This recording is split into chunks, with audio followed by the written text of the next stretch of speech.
खंड के ऊपर उठ जाने के कारण हम्म क्या होता है कि वो थोड़ा अगर आगे बढ़ जाता है तो हो जाता है क्या नाम गल्फ। हम्म और वही अगर स्थल खंड मतलब आगे बढ़ने लगता है तो क्यों बन जाती क्यों है वे। क्यों क्यों क्यों क्यों ये पूछ रहे हैं, क्यों क्यों? सर जब अवसाद इकट्ठा हो जाता है।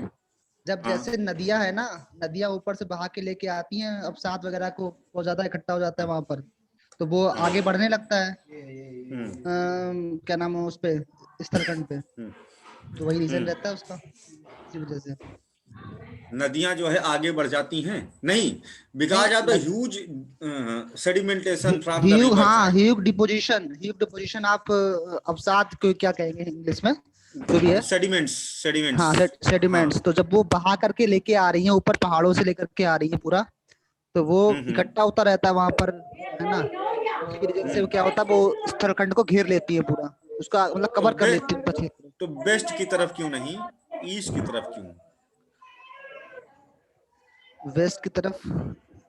सर इसका तो पता है सर मुझे, ये वेस्ट हाँ की तरफ क्यों जब नहीं पता होता है था, और यस सर ईस्ट की तरफ क्यों होता है ज्यादा। हाँ, तो तो बता जरा दीजिए। बताओ। सर इसका ये रीजन था कि जितनी भी, जहां तक भी अपनी जो भारत की नदियां हैं, वो ज्यादातर पूर्वी दिशा की तरफ ही जाकर के मिलती है, सागर से मिलती है। जैसे अपनी गंगा हो गई, यमुना हो गई, वो प्रयागराज में जाकर के वो एक यानी एक वो बनाती, डेल्टा बनाती है, फिर उसके बाद बंगाल की खाड़ी में जाकर के मिल जाती है। तो इसी तरीके से वो बहती बहती सब पूर्व के दिशा में बहती है। तो इसका यही रीजन था कि वो बंगाल की खाड़ी की तरफ, पूर्वी दिशा की तरफ बहती है, तो पूर्व की तरफ ये अवसादन की और प्लेट विवर्तन की जो एक प्रक्रिया है, ये ज्यादा होती है अपेक्षाकृत पश्चिम दिशा में बहुत कम नदियां जाकर के उसमें मिलती है, समुद्र में मिलती है। राइट, एक बढ़िया फैक्टर आपने बता दिया। ठीक है, अब एक थोड़ा सा और गहरी बात हम यहाँ पर बताएंगे। रितुल जी ने हैंड रेज किया है, लेकिन हम आपसे ये सरल वाली बात नहीं सुनना चाहेंगे। हम जानना चाहेंगे कि ये वाला हमने बताया था कि western coast is the submerge coast, है ना, पानी में धंसा हुआ है नीचे की ओर, यस जबकि ईस्टर्न यस कोस्ट सर। उठा हुआ है because of the plate tectonic activities. एक यहाँ पर फार्मूला और लगा हुआ है, not even the sedimentation from the river, the another factor is plate tectonic activities. This is the main reason behind that the western coast of the India is categorized under the submerged coast and the eastern coast under the emergence coast. Emergency right. Right. अब रितुल जी आप बताएंगे कि plate tectonic के कारण कैसे नहीं। अब बच्चों वाले क्वेश्चन के लिए आप नहीं बताएं, हाँ बताइए। सर उसका बर्ड ज्योग्राफी पढ़ा नहीं है हमने, लेकिन फिर भी कोशिश करते अच्छा। हैं। यहाँ पर हाँ, जो अच्छा, हाँ। प्लेट है जी, हाँ। ऑस्ट्रेलियन इंडो ऑस्ट्रेलियन प्लेट जो होती है यहीं पर कहीं पे टकरा रही होती है, राइट। फिलीपींस।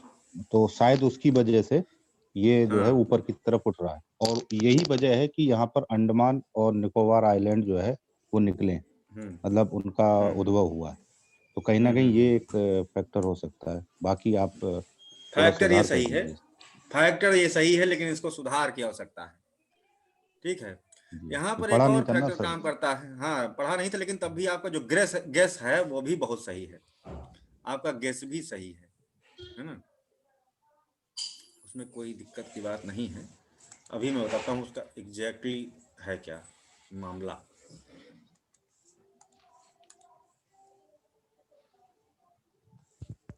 सर मैं ट्राई करूं? हाँ बिल्कुल, उस बात पे पहुंच गए तो मजा आ जाएगी। हाँ बताओ। सर एक्चुअली था क्या, जब ये कॉन्टिनेंट प्लेट और ओशनिक प्लेट जब टकराती हैं आपस में, तो क्या ओशनिक प्लेट थोड़ी भारी होती है, तो उस वजह से वो क्या कॉन्टिनेंट प्लेट के नीचे धंस जाती है। उस वजह से इधर ईस्ट कोस्ट की तरफ, नीचे की तरफ ढला धंसा हुआ है वो। बहुत बढ़िया, सही बात है, क्योंकि ओशन वाला जो पार्ट होता है थोड़ा भारी होता है, ओशनिक प्लेट जो होती भारी होती, तो नीचे को दबाव बना रही। लेकिन अब यहाँ पर एक बात सोचने की है, ओशन तो इधर भी है, ओशन इधर भी है। अब बढ़िया था, अच्छा ट्राई था। बहुत बढ़िया। अब भाई इधर भी सागर है तो इधर भी सागर है, ये सर नीचे धंसा हेलो हुआ ऐसे। हाँ हाँ बोलो। सर, एक फैक्टर ये भी है ना, पश्चिमी घाट जो है वो खड़ी ढाल वाले हैं, इसलिए वहां पर एस्चुरी बनाती हैं जितनी भी नदियां गिरती हैं, 4 जो बताई थी आपने। और जो पूर्वी घाट है वो प्लेन एरिया है, तो जो अवसादन की प्रक्रिया होती है वहाँ तेजी से होती है, मतलब वहां पे ढलान समतल टाइप है, तो मैदान आगे बढ़ता चला जाता है सेडिमेंटेशन के थ्रू। और नदियां भी बहुत ज्यादा हैं, साउथ इंडिया की भी हैं और नॉर्थ इंडिया हिमालय से निकलने वाली भी सारी नदियां वहां पर अवसादन करती हैं। और इसी वजह से जो वेस्टर्न घाट है उस तरफ जो ज्वार भाटे है ना वो भी ज्यादा रिसीव होते हैं, जिस वजह से डायरेक्टली कटाव करता है वो पानी जो है वेस्टर्न घाट। नदी वाला तो बात खत्म हो चुकी, नदी वाली बात तो खत्म हो चुकी है ना। हाँ चलो, इसका आंसर जिसने इन डेप्थ क्लास किया होगा, हालांकि अभी तो वर्ल्ड ज्योग्राफी बहुत सारे लोग बाकी हैं उन बैच वाइज, है ना। तो यहाँ पर जो बात करते हैं हम लोग, जब अफ्रीका कॉन्टिनेंट से, है ना, इंडिया किसका पार्ट था? अफ्रीका, है ना, अफ्रीका का पार्ट था।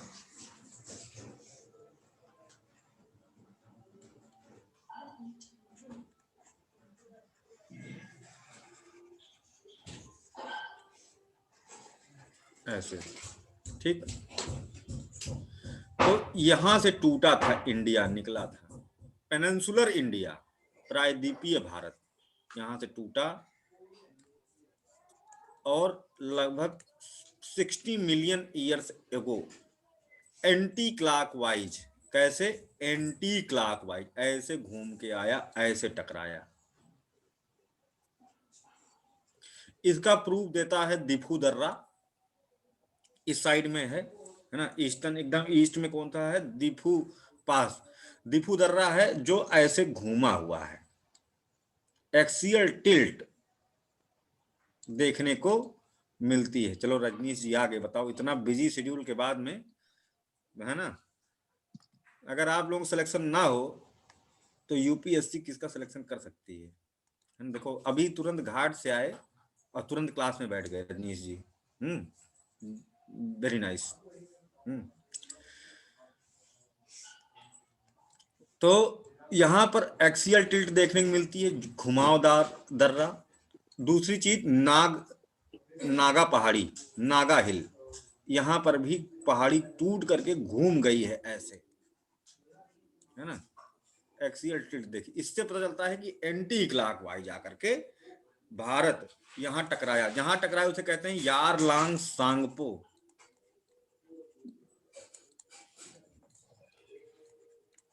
शटर जोन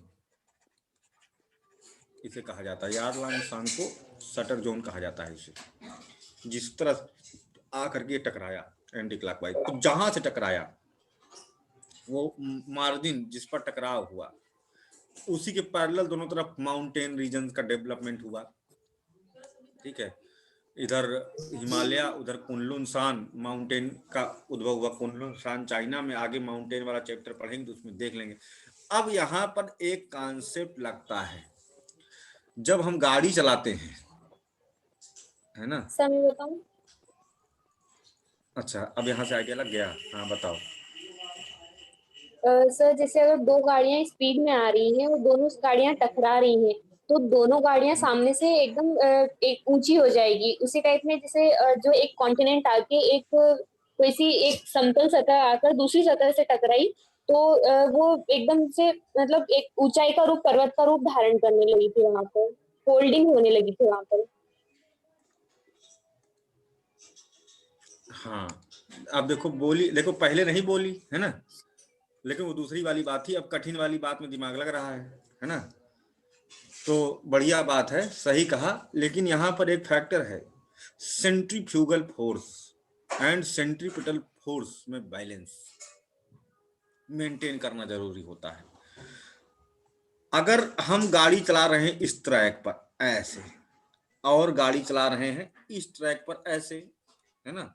हालांकि तुम तो कभी स्कूटी इतना रफ्तार में चलाई नहीं होगी, ये जो है कौन किया होगा यहाँ बताता हूँ। कलाकारी अभिषेक नहीं करते हैं ये, वो ऐसे चटा जाते फर्जी, है ना। विनोद चौहान भी नहीं, सीधा लड़का है ये भी। सोनू कश्यप नहीं नहीं, सब अच्छे बच्चे हैं यहाँ सीधे। अगर कोई किया हो तो बता दो, वैसे किया नहीं होगा तुम लोग कर, ऐसे बच्चे नहीं। तुम अजय कभी किए हो इस तरह से? मिहिर होता तो बताता। सर गाड़ी घुमाना सर। आप किए हैं रितुल जी? अरे रितुल जी बड़ी किए हैं। वाह, कांडी आदमी। हाँ, तो यहाँ पर क्या है, जैसे मान लीजिए आप गाड़ी चलाते तेज रफ्तार में, धीरे धीरे ऐसे नहीं 20 की रफ्तार में डिग डिग डिग करके चले जा रहे हैं, कोई जरूरत नहीं सेंट्रीफ्यूगल फोर्स बैलेंस करने की, है ना। आप ऐसे ही खड़ी रखो गाड़ी या चलाओ, कोई दिक्कत नहीं, वो बराबर ही है ना। लेकिन जब गाड़ी तेज चलाते हैं, जब मोड़ पे आते हैं, तो गाड़ी किधर झुकेगी, इधर या इधर, to balance the centrifugal force, मोड़ की दिशा में, जिस तरफ मोड़ की मोड़ दिशा है में जी, यानी जो आपने मोड़ की बनाया है दिशा में। उसमें राइट साइड में नीचे की तरफ झुके, हाँ, अंदर और की इधर ओर, वाले में, इधर अगर गाड़ी चला रहे हैं तो बाईं तरफ इस तरफ, बाईं तरफ, इस तरफ झुकेंगे, ऐसे, है ना, ऐसे, है ना। झुकेंगे कि नहीं झुकेंगे? झुकते हैं, देखा है। हाँ, तो अब जो है जब ये टकराया तो एंटी क्लॉकवाइज टकरा रहा है, और इधर अवरोध मिल रहा है इसे। अवरोध किधर है इसके? अवरोध इसके जो यूरेशियन प्लेट है ऊपर वाली, वो है क्या कहते हैं, इसके राइट में है। अवरोध इसके राइट में है प्लेट के, है ना। और दूसरी चीज, जब टकराएगा तो प्रेस करेगा तो इधर उठेगा, और इधर से बैलेंस करने के लिए यहाँ पर ऑलरेडी यहाँ पर सेंट्रीफ्यूगल फोर्स को बैलेंस करने के लिए यहाँ पर ये इस साइड में इंक्लाइन होगा। अब यहाँ पर फिर एक डाउट आता है, थोड़ा और गहराई में जाएं कि सर ये तो बहुत धीरे धीरे घटना घटित हो रही है ना। अभी बात करें, अभी हमने कहा कि स्कूटी धीरे धीरे चला रहे हैं या बाइक धीरे धीरे चला रहे हैं, 20 की रफ्तार में चला रहे हैं, तो हमको जरूरत नहीं है, है ना। लेकिन यहाँ पर तो और भी, मतलब मिलीमीटर में मूव करते हुए ऊपर जा रहा है, बहुत स्लो मूवमेंट है ना। तो कैसे? बहुत स्लो मूवमेंट है तो इसको इतना बैलेंस करने की क्या जरूरत है? रितुल जी कुछ थोड़ा सा आइडिया इस पर लगाएंगे? उस पर दबाव तो पड़ रहा है ना आगे की तरफ, स्ट्रेस। हाँ, स्ट्रेस पड़ रहा है, धीरे धीरे स्ट्रेस पड़ रहा है, धीरे धीरे ही ये प्रोसीजर भी हो रहा है। बहुत स्लो रेट में हो रहा है तो प्रोसीजर भी स्लो रेट में हो रहा है, लेकिन सर तो फोर्स ज्यादा है। लेकिन थोड़ा सा इसमें फोर्स बहुत ज्यादा है। राइट, जो कंपैरेटिव फोर्स है वो बहुत स्ट्रांग है, देखा जाए तो रेट भले स्लो है लेकिन जो फोर्स लगा हुआ है बहुत स्ट्रांग है, बहुत अच्छा अजय, है ना। बिल्कुल, तो ये चीज एकदम फैक्ट है यहाँ पर। लेकिन एक चीज और है, थोड़ा सा और गहराई में सोचना होगा। सर दोनों प्लेट चल रही है ना, शायद इसलिए। नहीं, वो तो राइट साइड में टकराव हो रहा है तो लेफ्ट साइड में झुकाव हो रहा है ना। वो तो फार्मूला नहीं लगेगा सर, P=F/A। नहीं, यहाँ पर बात ये है कि ये हमारे हिसाब से स्लो चल रहा है। नहीं सर, स्लो चल रहा है, इस पे फोर्स है, और फोर्स है किसी न किसी एरिया सेक्शन पे लगी रहा है। जो फोर्स है तो वहां पर प्रेशर बिल्ट होगा, और उस प्रेशर की वजह से ऊपर की तरफ जो है ये टकराने के बाद ये उठना जो है शुरू हो जाएगा। धीरे धीरे ही होगा, वो तो नहीं उठेगा। लेकिन नहीं, हाँ बिल्कुल, वो बात तो आपकी अफवाने वाला फार्मूला यहाँ पर लग रहा है, उसी वजह से ये हो रहा है, ये बात सही है। लेकिन एक बात और हम बता दें कि जो हमने कहा कि स्लो मूवमेंट, देखो टाइम का कोई अस्तित्व नहीं है, पहली चीज तो। स्लो और फास्ट ये कंपैरेटिव है, तुलनात्मक होता है। जैसे कि अगर अभी आप जितनी देर में आपने पलक झपकाया, आप 30 किलोमीटर दूर चले गए हैं ब्रह्मांड में तो बहुत ज्यादा हो गए हैं, लेकिन अपने सोलर सिस्टम में 30 किलोमीटर दूर चले गए हैं। क्योंकि धरती इतनी सेकंड भर में आपको 30 किलोमीटर की जर्नी करा चुकी है। एक लफ्ज बोला नहीं कि सोलर सिस्टम में आप 30 किलोमीटर धरती आपको लेकर के चली गई, लेकिन महसूस नहीं हुआ क्योंकि हम वहीं हैं, उसी पे हैं। तो जो हमारा रफ्तार होती है, हम इसके आधार पर तय नहीं करते हैं रफ्तार को, है ना। अगर कोई ऐसे बाहर निकल जाओ सोलर सिस्टम, तो हमारा सोलर सिस्टम बहुत तेज रोटेट करता हुआ दिखाई देगा। यहाँ पर घटनाएं बहुत तेजी से घटित होती दिखाई देंगी, है ना। और वैसे ही अगर आप मान लो गैलेक्सी के सेंटर से देखोगे तो आपको क्या दिखाई देगा जानते हो? आपको दिखाई देगा कि जो है सूर्य जो है पैदा हुआ और आधे घंटे में खत्म हो गया, आपको यही दिखाई देगा। लेकिन यहाँ पर लगा इतना बिलियन ईयर, अभी 6-7 बिलियन और साल जिएगा ये, है ना। तो क्या है ये कंपैरेटिव, ये थियरी जो है क्या कहते हैं, सापेक्षता का सिद्धांत है, ठीक है, जिसको किसने दिया था? Relativity, theory of relativity Einstein ने दिया था, है ना, आइंस्टीन ने दिया था। और ऐसे ही हम जब यूनिवर्स के सेंटर में पहुंच जाएंगे तो हमारी गैलेक्सी ऐसे ही पैदा होती और खत्म होती दिखाई देगी कि जो है 10-15 घंटे में गैलेक्सी पैदा हुई और समाप्त हो गई। आपके आंखों के सामने बहुत सारे धूल के कण पड़े होंगे, या पानी की एक बूंद ले लो, पानी की उस बूंद में देखते हो कि पानी की बूंद को ऐसे ऊपर से छोड़ो और वो नीचे गिरेगी, ठीक है। पानी की बूंद यहाँ से हमने ड्रॉप डाला, यहाँ से नीचे गिरेगी। तो जानते हो क्या है, हमारे लिए 1 सेकंड हुआ कि पानी की बूंद यहाँ से छोड़ी गई और यहाँ गिरी, लेकिन वो पानी की बूंद एक गैलेक्सी की तरह है। ऊपर से नीचे तक आने तक में उसमें लगभग करोड़ों सूक्ष्म जीव पैदा हो करके न जाने कितनी जन्म ले करके खत्म हो चुके होंगे, ठीक है, न जाने कितने जन्म लेकर के खत्म हो चुके होंगे। वो उनके लिए वो जो बूंद थी जो तुमने अभी ड्रॉप डाला, उनके लिए था origin of our solar system and end of our solar system, उद्भव और प्रलय, है ना। जबकि तुम्हारे लिए बहुत फास्ट था ये प्रोसेस। तो इसको बाहर निकल के देखोगे तो फास्ट, ये प्रोसेस बहुत फास्ट, बड़ी स्पीड से हुआ है, ठीक। अर्थ मोमेंट के रफ्तार की तुलना में क्या कहते हैं, बाकी जगहों के कॉन्टिनेंट के मूवमेंट की तुलना में बड़ा फास्ट हुआ है।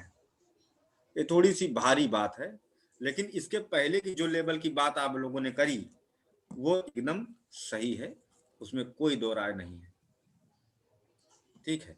तो क्लियर हुई बात आपको, यह वाली क्लियर हो गई ना,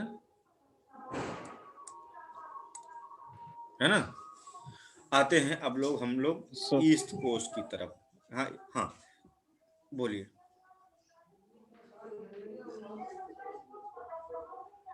किसी कुछ पूछना था, यहाँ पर बोलना है। अब हम आते हैं ईस्ट कोस्ट की तरफ।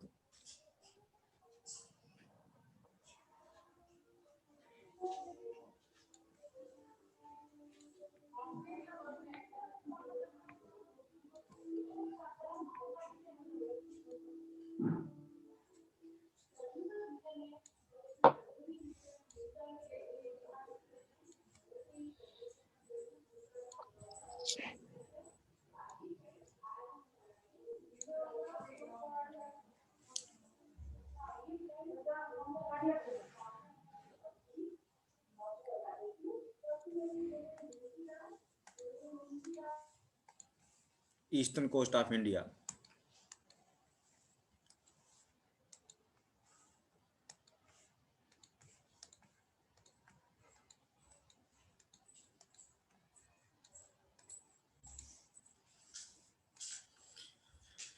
यहाँ पर हम लोग देख रहे हैं कि पहले तो बैरियर्स देख लेते हैं, इनका कौन कौन से हैं।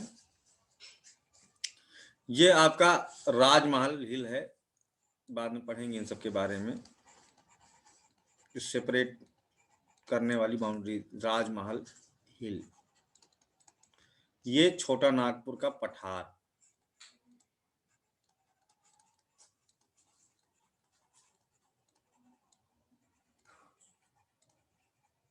छोटा नागपुर प्लेट्यू, ये गरजात रेंज, कई बार रिपीट होगी ना इसलिए तो याद होगा, है ना। और ये पूरा का पूरा जो सिस्टम है ये बहुत डिसकंटिन्यूअस देखने को मिल रहा है, जबकि वेस्टर्न घाट कंटिन्यूअस देखने को मिल रहा था। ईस्ट जो पूर्वी घाट है ये पश्चिमी घाट से पुराना भी है ना, तो इसे कहते हैं पूर्वी घाट, ईस्टर्न घाट।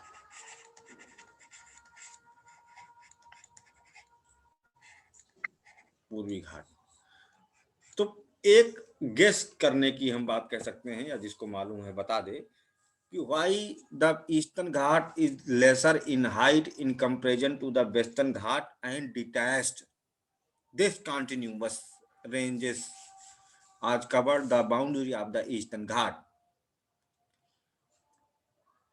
पूर्वी घाट अनियमित है, असतत है, बहुत सारी पहाड़ियां डिटैच्ड कर रही हैं, उसको अलग कर रही, पृथक कर रही हैं। और पश्चिमी घाट जबकि कंटिन्यूअस काफी ज्यादा है इसकी तुलना में, है ना, और ऊंचा है इससे ज्यादा। तो इसका आंसर क्या हो सकता है? सर मेरे को कंफर्म तो नहीं पता, लेकिन मेरे को नदियां ही लग रही है। अच्छा जी, क्योंकि नदी यहीं पे इसी तरफ बह के आती है, तो डेफिनेटली वो अगर पानी एक जगह कंटिन्यूअस जाएगा तो वो बीच से उसको दरार कर देगा और दरार करके वहां से बहेगा, मुझे ऐसा लग रहा है, बाकी पता नहीं। हाँ राहुल, हाँ बिल्कुल सबूता राइट आंसर। देखो तुम कहती थी कि हमको ज्योग्राफी बिल्कुल नहीं आती है। Yes yes, thank you. हमने कहा कि क्लास में बैठो, क्लास में उपस्थित रहो, बाकी वो हमारा टेंशन है कि तुमको आएगा कि नहीं आएगा, क्योंकि तुम अपने मन से अगर कुछ कर सको तो यहाँ पर क्यों बैठे हो, है ना।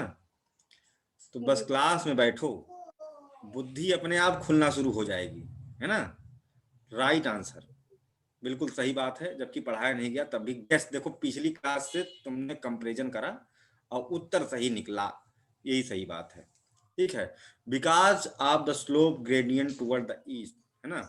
यहाँ पर क्या है, नदियां, उधर ऊंचा है पहाड़ वेस्टर्न घाट, है ना, तो उधर से जो नदियां निकली वो इधर को आई और इधर इसको काट काट के घीस घीस करके क्या कर दी हैं, छोटा कर दी।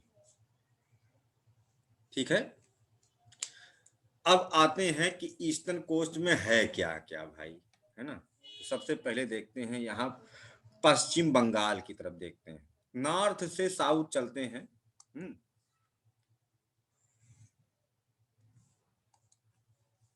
इधर तो पश्चिम बंगाल में ये डेल्टाई रीजन यहाँ पर देखने को मिलता है।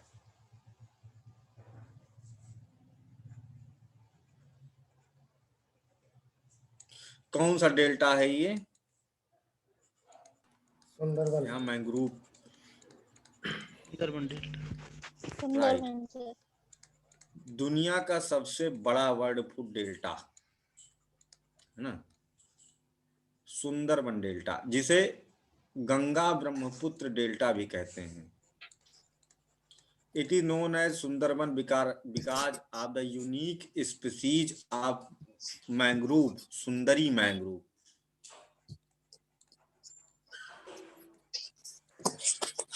यहाँ पर सुंदरी मैंग्रोव पाया जाता है, इस कारण से इसको सुंदरबन डेल्टा कहते हैं।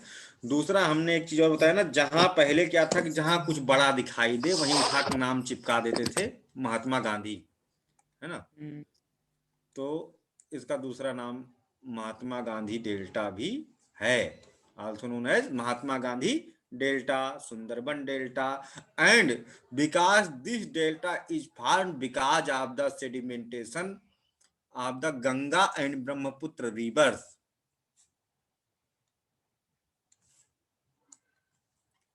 गंगा और ब्रह्मपुत्र नदियों के कारण इस डेल्टा का निर्माण हुआ है।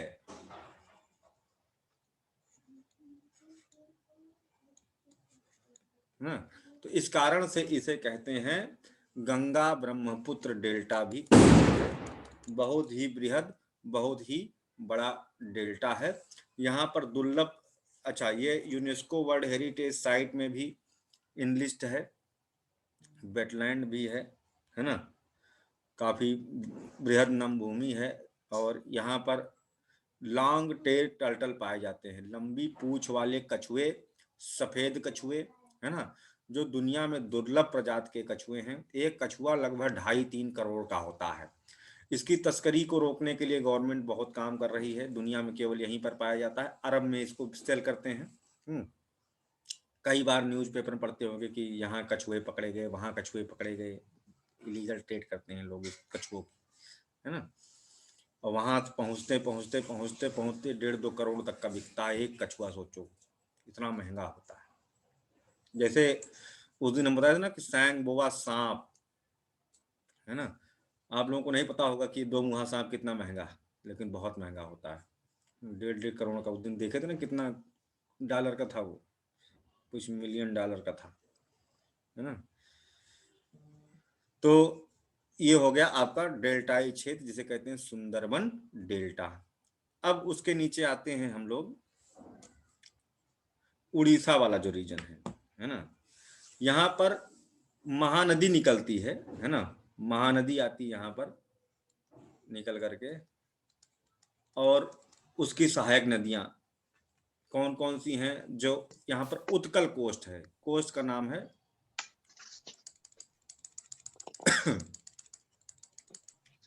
तो हो गया सुंदरबन। अब आते हैं उड़ीसा, उड़ीसा वाले को कहते हैं उत्कल कोस्ट, उत्कल तट, है ना।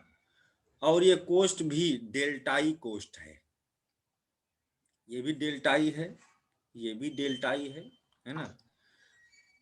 और यहाँ पर डेल्टा कौन सा है, महानदी डेल्टा।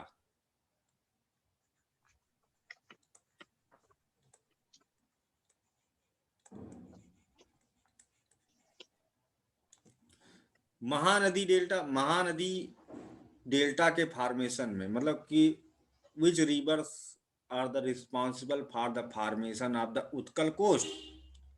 उत्कल तट के निर्माण में कौन कौन सी नदियां हैं जो सहयोग करती हैं। जैसे ऊपर तो हमने देख लिया Ganga Brahmaputra and it's tributaries, ठीक है। तो नीचे वाले में कौन कौन सी हैं भाई। तो यहां पर थोड़ा सा फिर जूम करके बनाएंगे तो समझ में आएगा। इस पार्ट को हम जूम कर देते हैं।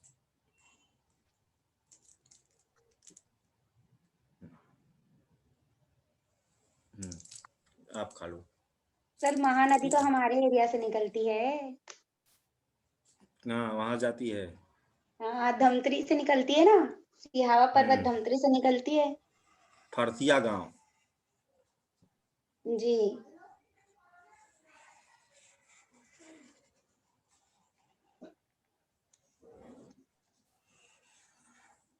फरसिया गांव है ना।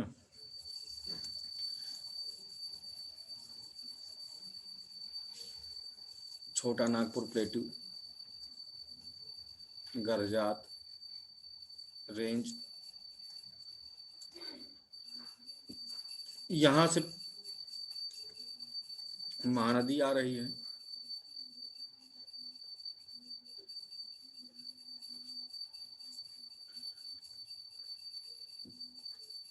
यहां से आ रही है ब्राह्मणी रिवर,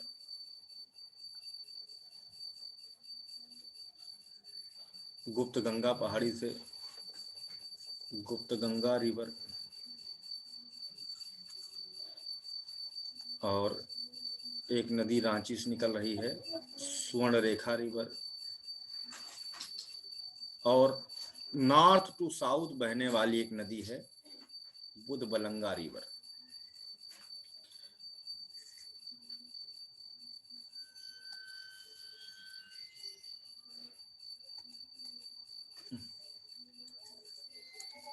ठीक है, तो ये हो गई रांची सर से निकलती है, sir north Kota to Nagpur south, पठार से ही। north to south, which one, sir? The name of the river is Budbal. Budbalanga river, very important river. Frequently, UPSC asked from the Danette path of the Budbalanga river, which river flow from the north to south, है ना। और यहाँ पर एक बहुत ऊंचा जलप्रपात है डोमुहा, उसके बारे में पूछता है। एक नेशनल पार्क है, उसके बारे में पूछता है। वो सब भी हम अभी देख लेते हैं, बहुत इंपॉर्टेंट इंफॉर्मेशन यहाँ से, है ना। तो ये नदियां हैं जो कंट्रीब्यूट करती हैं। ये है सुवर्ण रेखा रिवर, सुवर्ण रेखा रिवर यहाँ पर है।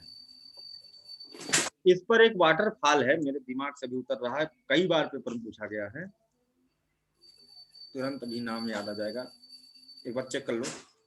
इसका स्वर्ण रेखा रिवर पर एक बहुत इंपॉर्टेंट जो है वाटरफॉल है, कई बार पेपर में पूछा गया है। जो कौन सा वाटरफॉल है? स्ट्रीक ऑफ गोल्ड, स्वर्ण रेखा मीन्स, ठीक है, नहीं तभी याद आ जाएगा हमें थोड़ी देर में।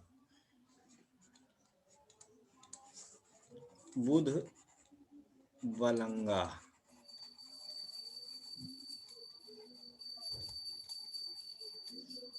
रिवर, महानदी,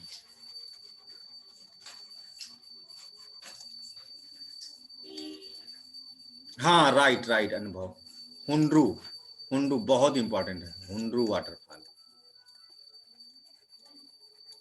हुंड्रू, ठीक है। बुधबलंगा पर जो वाटरफॉल है उसका नाम है बरही पानी, तीसरा सबसे ऊंचा वाटरफॉल है और ईस्टर्न इंडिया में सबसे ऊंचा है बरही पानी। और दूसरा मुंह है इसका जोबात, है ना। दो वाटरफॉल हैं इस पर। और यहाँ पर जो नेशनल पार्क है इस पर, उसका नाम है सिमलीपाल, जो एलिफेंट रिजर्व भी है। हाथी की बहुत बड़ी पॉपुलेशन यहाँ पर पाई जाती है, 1000 के ऊपर है।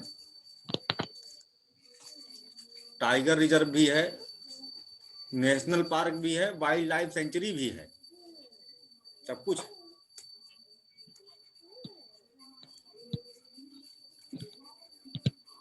तो इससे अब फिर रिपीट होगा तो याद हो जाएगा। सिमलीपाल कहाँ है? उड़ीसा, सिमलीपाल उड़ीसा। और यहाँ के जो ट्राइबल्स हैं वो पिंक रेशम का उत्पादन करते हैं, गुलाबी रेशम जो दुर्लभ प्रजाति की है। जो ट्राइबल्स इसके अंदर रहते हैं नेशनल पार्क के, गुलाबी रेशम की खेती करते हैं, ठीक है। यहाँ पर जो सॉइल है बड़ी फर्टाइल है, ठीक है।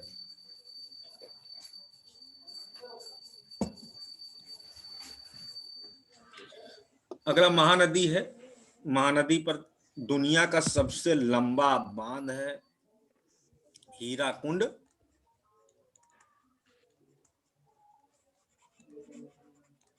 डैम। चलिए, बरही पानी, नीचे क्या लिखा है वो है जोबात, जवात। अगला है ब्राह्मणी रिवर, ये भी सहयोग करती है, ये भी जाकर के वहां डिपोजिशन करती है। पूछा जाए कौन कौन सी नदियां हैं जो उत्कल कोस्ट के निर्माण के लिए उत्तरदायी हैं, है ना। उसमें ऑप्शन ऐसे होता है 1 2, option A 1 2 and 3, option B only 1 and 2, option C 1 2 3 4, ऐसे करके बनाता है। और ये है आपकी गुप्त गंगा, जिसे बैतरनी भी कहते हैं, गुप्त गंगा रिवर, जिसे बैतरनी रिवर भी कहते हैं। बैतरनी का एक मैथोलॉजिकल स्टोरी है, मान्यता है कि ये नरक में जो है पाई जाती है नदी, है ना। जब कहते हैं ना कि जब मरते हैं तो नरक में जाते हैं, और नरक में हमको इस तरह की नदी दिखाई देती है ना, वहां पर डूबते हुए। तो कोई गौ दान कर दो पंडित जी को, तो पूछ वही गाय तुमको वहां, तुम यहाँ पर पंडित जी को तुमने मरते समय गाय दान कर दी, तो पंडित जी गाय तुमने दान करी, तो पंडित जी पूंछ पकड़ा के संकल्प कर देंगे कि यह गाय इनको वहां नरक का रास्ता पार कराने में मिले। तो वो बैतरनी नदी वहां पर जो होती है स्वर्ग में, सॉरी नरक में, तो वो नरक स्वर्ग क्या मतलब कि एक रास्ता होता है जहां से तुम नरक जाओगे कि स्वर्ग जाओगे, इसका वो होगा फैसला, चित्रगुप्त का दरबार। यहाँ से तुमको कर्म तुम्हारा जोड़ेंगे गाठेंगे, है ना, फिर तुमको उसी हिसाब से स्वर्ग या नरक भेजेंगे, है ना। ये चित्रगुप्त का दरबार है। और यह नदी है बैतरनी। तो यहाँ पर तुमको संकल्प किए तो वहां गाय तुमको तुरंत मिल जाएगी कि हाँ हमको दान किया था ना पंडित जी ने, हम आ गए, तो पूंछ पकड़ के तुम वहां पहुंच जाओगे। हम कहते हैं पंडित जी को गाय तो दे दो, कोई ठीक है, मोबाइल फोन भी दे दो वहीं पर, कम से कम बात भी हो जाएगा। जब गाय पहुंच गई वहां तो फोन भी पहुंच जाएगा कि नहीं, है ना। बढ़िया, नरक में गए कि स्वर्ग में गए, फोन पे बात हो जाएगी आराम से, है। बेवकूफ बनाने वाले सब, ये जो पंडित थे ना, ये सब बहुत चालाक आदमी। ये सब जो है लेट हुई तो मंगा मतलब लेंगे फोन करके। बच्चे के जन्म होने से पहले से लूटना शुरू करते थे, गर्भधान संस्कार से लेकर के, ठीक है, फिर 16वें अंतिम संस्कार तक कमाते थे, ठीक है। बड़ा बढ़िया सिस्टम अपना बना कर रखे हुए थे लोग, लुटेरागिरी, पाखंडी। अब मैं तो खुद भी हूँ पंडित, पंडित नहीं हूँ मैं पंडित नहीं, मैं वाला कर्म नहीं करता, मैं अज्ञानी ऐसे ही ठीक हूँ, मुझे नहीं बनना पंडित।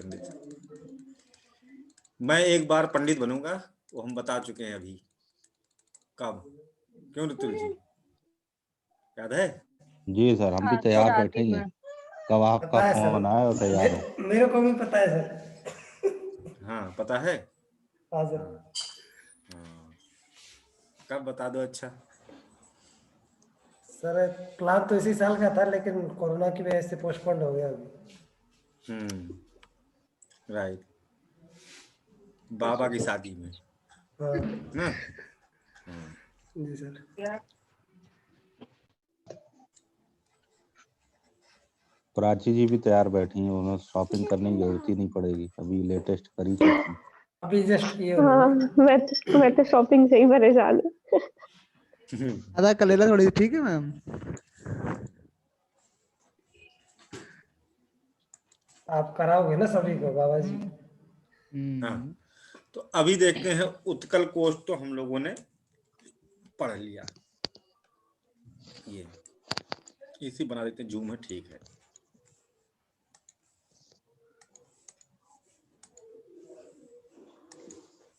अब हम लोग आते हैं उसके नीचे वाला जो तट है, उत्कल के आंध्रा कोस्ट, ठीक है, आंध्रा कोस्ट।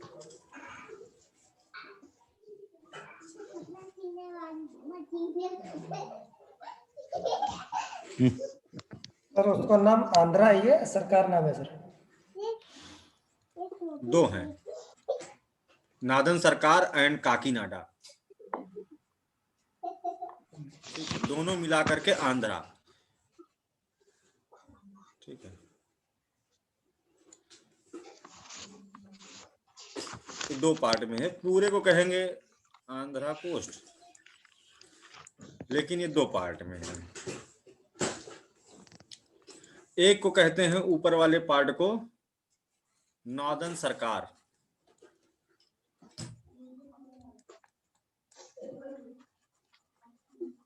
ठीक है, और नीचे वाले को कहते हैं काकीनाडा।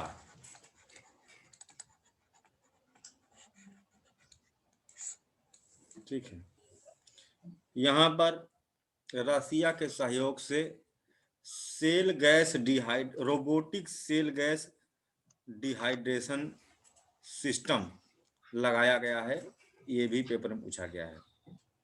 रसिया के सहयोग से robotic cell gas dehydration system यहाँ पर लगाया गया है। ठीक, काकीनाडा कोस्ट, आंध्रा कोस्ट समेकित रूप से हम इसे आंध्र प्रदेश का तट कहते हैं। अच्छा, यहाँ पर भी डेल्टाई रीजन है। यहाँ पर कौन सा डेल्टा पाया जाता है? तो यहाँ पर दो नदियां आकर के महाराष्ट्र से निकल करके यहाँ आकर के मिलती हैं, है ना, जिनका नाम है कृष्णा और कौन बताएगा? गोदावरी। हाँ, राइट, कृष्णा और गोदावरी। ऊपर कौन सी नदी होती है? गोदावरी, है ना, और नीचे कृष्णा। ये इंडिया का सेकंड लार्जेस्ट डेल्टा है। ठीक है, और यहाँ पर भी मैंग्रोव पाए जाते हैं, जिसे कहते हैं कृष्णा गोदावरी डेल्टा। ठीक है, यहाँ पर पाया जाता है। अच्छा, यहाँ पर एक बहुत ही म्यूट कर लीजिए कोई किसी का हाँ, यहाँ पर किसी का बहुत महत्वपूर्ण जो है, एक महत्वपूर्ण झील भी है। यहाँ पर कोई बता सकता है कौन सी झील है? और एक आइलैंड भी है, बहुत ज्यादा महत्वपूर्ण आइलैंड है वो। इसरो का क्या कहते हैं, स्पेस सैटेलाइट लॉन्चिंग व्हीकल यहाँ से छोड़े जाते हैं। तो श्रीहरिकोटा। राइट। किसने बोला? पूनम की आवाज लग रही थी कि लक्ष्मी है, दोनों की आवाज मैचिंग। हाँ, ठीक है, वेरी गुड। श्रीहरिकोटा।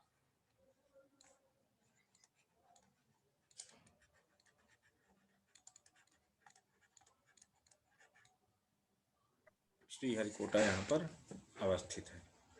ठीक, सर, और यहाँ पर एक झील। राइट, तुम लोग पहले से पढ़ के दक्ष हो, बहुत बढ़िया। पुलिकट लेक यहाँ पर अवस्थित है। इंडियन ज्योग्राफी आसान है, दिमाग नहीं लगता ज्यादा इसमें, है ना। रोना होता है जब वर्ल्ड ज्योग्राफी आती है। ठीक है, तो ये हो गया हमारे आंध्रा कोस्ट के बारे में पर्याप्त इंफॉर्मेशन। ठीक है, अच्छा, एक और झील है ना, लगून झील यहाँ की कौन सी है? आंध्र प्रदेश में एक बहुत इंपॉर्टेंट लगून लेक है, कोलेरू। ठीक है, कोलेरू। रामसर वेटलैंड भी है। अच्छा, उत्कल कोस्ट पर भी एक झील है जिसके बारे में हमने चर्चा नहीं करा, सबसे बड़ी साल्ट वाटर लेक, और वह भी लगून लेक है। कोरल लगून वहां पर देखने को मिलता है। सबसे बड़ी खारे पानी की झील चिल्का,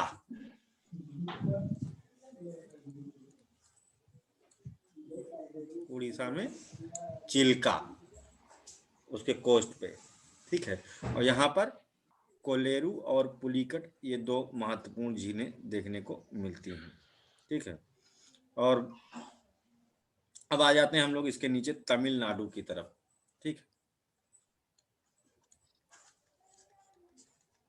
सर, एक बार ये तट का नाम थोड़ा सा क्लियर करिए ना प्लीज। उत्तरी सरकार कौन से वाले को बोलेंगे? वो ऑरेंज वाले को?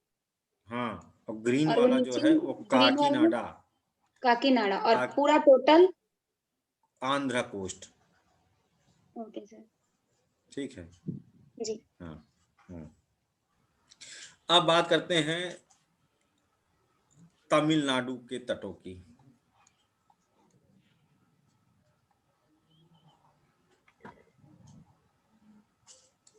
ये भी डिवाइडेड है ना। इधर नीचे सबसे पहले देख लेते हैं। यहाँ पर इसके बारे में सबसे बेहतर कोई सूचना दे सकता है तो राहुल, क्योंकि राहुल यहाँ का पूरा वीडियो सीन शूट करके हेलीकॉप्टर से ऊपर से हमारे पास भेजा था। अभी मैं ग्रुप पे डाल दूंगा, ठीक है, उसको देख लेना आप लोग, पूरा सीन यहाँ का क्लियर एकदम विजिबल है, हेलीकॉप्टर से इन्होंने शूट किया था। तो राहुल हमसे बेहतर बता सकते हो इसकी खासियत। सर आप बताओ ना सर। अरे बता दो, आप ही बता दो। तो आप ही बता दो सर। ये सर कंबाइंड रूप से तो इस तट को कोरोमंडल तट कहते हैं सर। इसको इस वाले को, ऊपर वाले को, नीचे वाले को, ये वाला। हाँ सर। केप कमोरिन या कन्याकुमारी।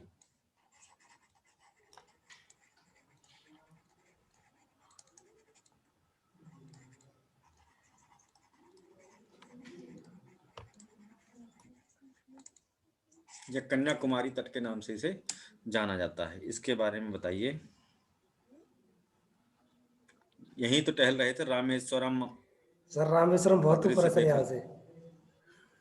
कहाँ है? तो कन्याकुमारी में ही कि कोरोमंडल में आता है? कोरोमंडल में पड़ता है सर।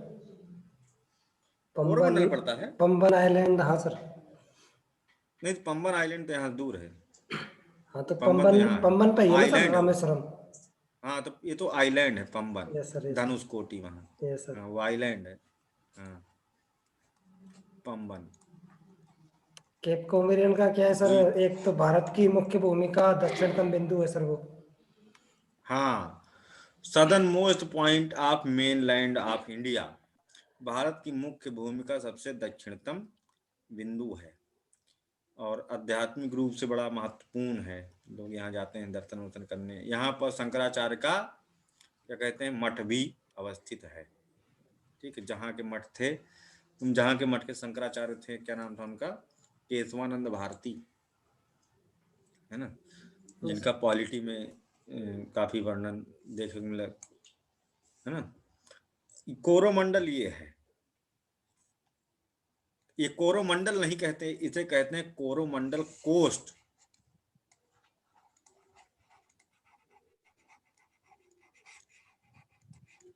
अगर कोस्ट नहीं लगाएंगे तो गलत हो जाएगा। क्यों?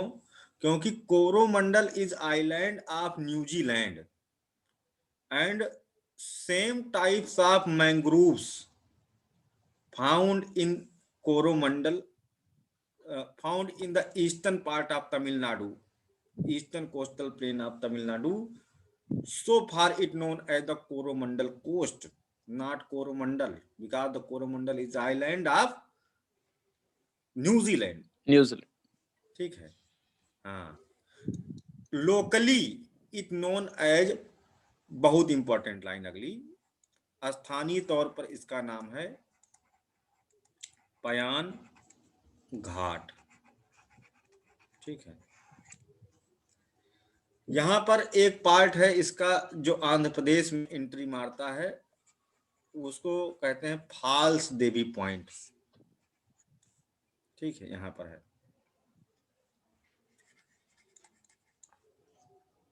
फाल्स देवी पॉइंट।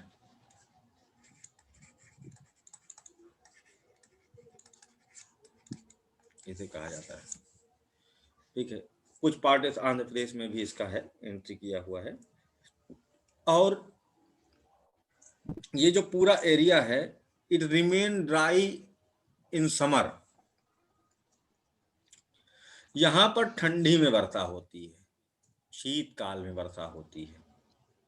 ठीक है, शीतकाल में वर्षा इसलिए होती है क्योंकि जो नॉर्थ ईस्टर्न मानसून विंड जब एंट्री मारती हैं ऐसे, तो वो बाकी जगहों पर तो स्थलखंड से स्थलखंड एंट्री मार रही हैं, लेकिन जब यहाँ पर एंट्री मारती हैं तो वो मारती हैं कि बंगाल की खाड़ी से स्थलखंड की तरफ। तो बंगाल की खाड़ी से कुछ मॉइस्चर ले लेती हैं और यहाँ पर जा करके बारिश करवाती हैं। यहाँ पर भी डेल्टा है, लोबेट शेप डेल्टा है। कौन सी नदी बनाती है? हाँ, अच्छा, इस वर्षा को कहते हैं आम्र वर्षा। इस वर्षा को कहते हैं आम्र वर्षा। कावेरी रिवर डेल्टा यहाँ पर देखने को मिलता है, जो कि लोबेट शेप डेल्टा है। ठीक है, लोबेट शेप डेल्टा है कावेरी रिवर का।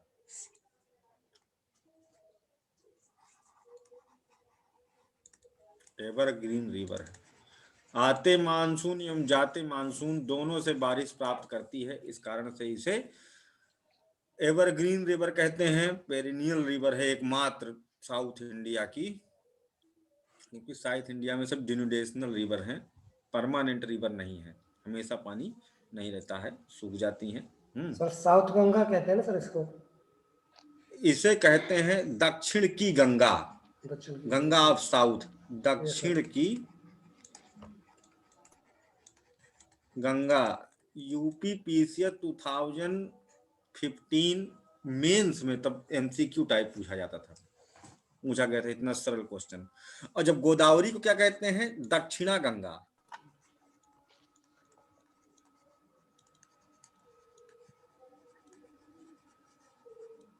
दक्षिणा गंगा और गंगा ऑफ साउथ, दक्षिण की गंगा, तो कंफ्यूजन ना हो, इसको ध्यान में रखना, एकदम क्लियर रखना, ठीक है? दक्षिणा गंगा और दक्षिण की गंगा।